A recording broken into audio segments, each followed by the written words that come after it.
नमस्कार। ईश्वर शिवा चैनल में आपका बहुत बहुत स्वागत है। भक्तों, शिव तत्व के रहस्य को यथार्थ रूप से समझाना इस वीडियो का उद्देश्य रहेगा। भक्तों, परमात्मा शिव निर्गुण ब्रह्म ही है और यही शिव मूल प्रकृति का कारण भी है। यानी परमात्मा शिव निर्गुण भी है और सगुण भी है। भक्तों, लिंग महापुराण के अध्याय 3 के अनुसार प्रकृति शिवोद्वासित ही है। शब्द, स्पर्श, रूप, रस, गंध आदि से रहित अगुण, ध्रुव, अक्षय, अलिंग, निर्गुण तत्व को ही शिव कहा गया है और शब्द, स्पर्श, रूप, रस, गंध आदि से संयुक्त प्रधान प्रकृति को भी शिव ही जानना चाहिए, क्योंकि भक्तों, परम शिव ही मूल प्रकृति का कारण है। इसी प्रकृति से उत्पन्न तीनों प्रधान देवता शिवात्मक ही हैं। उन तीनों देवताओं में से एक ब्रह्मा से यह जगत उत्पन्न हुआ, एक विष्णु से जगत की रक्षा होती है और एक रुद्र से जगत का संहार होता है। यह सत्य है, सत्य है, सत्य है। भक्तों, शिव तत्व ही संपूर्ण विश्व में व्याप्त है। वह परमात्मा शिव निर्गुण भी है और सगुण भी है। भक्तों, परमात्मा का अव्यक्त रूप शिव ही है और उन्हीं परमात्मा शिव से सब कुछ अभिव्यक्त होता है। इसीलिए प्रकृति से उत्पन्न सभी मूर्तियां शिवात्मक ही हैं, यानी सब शिव ही है।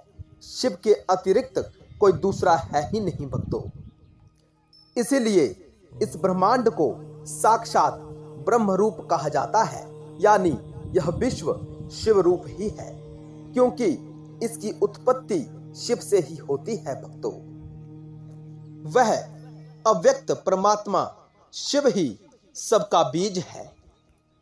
भक्तों, वही परमात्मा शिव बीज यानी ब्रह्मा है, योनि यानी विष्णु भी है और निर्बीज वह रुद्र भी है और बीज रहित वह शिव जगत का बीज अर्थात मूल कारण कहा जाता है।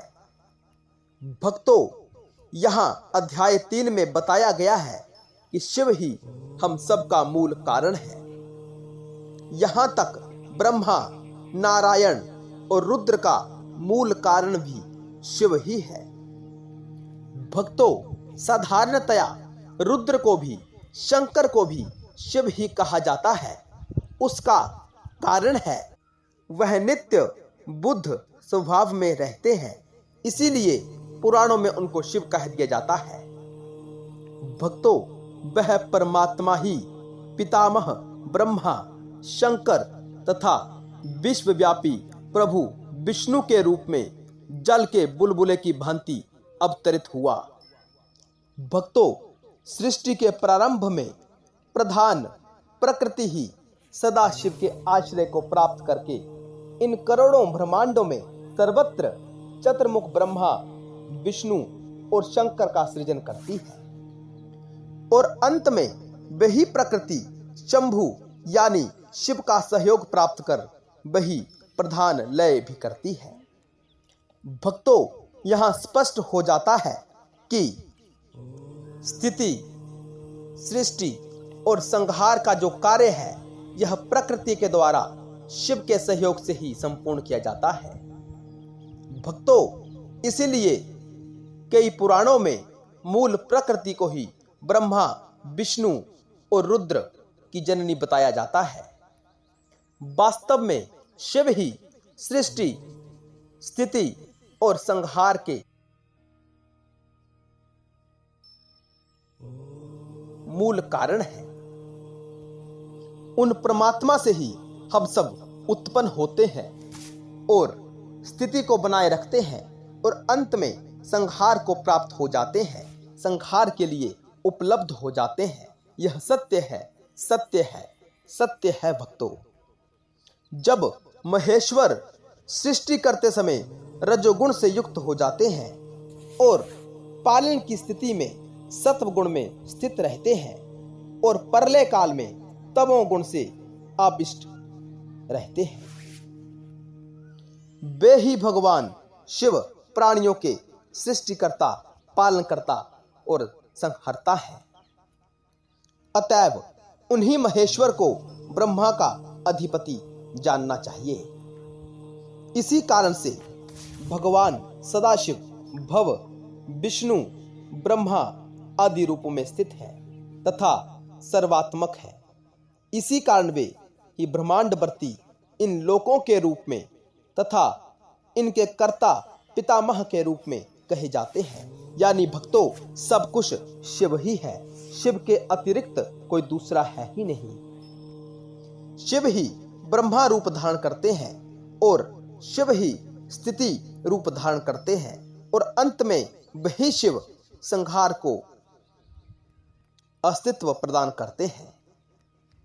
यह सब बातें हमारे मन से नहीं कही जा रही, इसके लिए आप प्रमाण के तौर पर लिंग महापुराण का अध्याय 3 का पाठ कर सकते हैं भक्तों।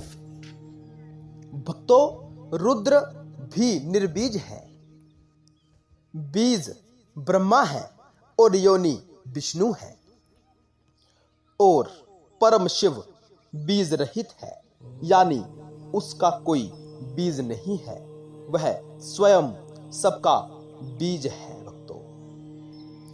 इस वीडियो को सुनने के बाद आपको अवश्य ही शिव भक्ति प्रारंभ कर देनी चाहिए भक्तों, क्योंकि वही शिव मोक्ष प्रदान करने वाले हैं, अन्य कोई नहीं। हमारी इंद्रियां जो कुछ भी देखती हैं, सुनती हैं, महसूस करती हैं, भक्तों, यह सब शिव का ही व्यक्त रूप है।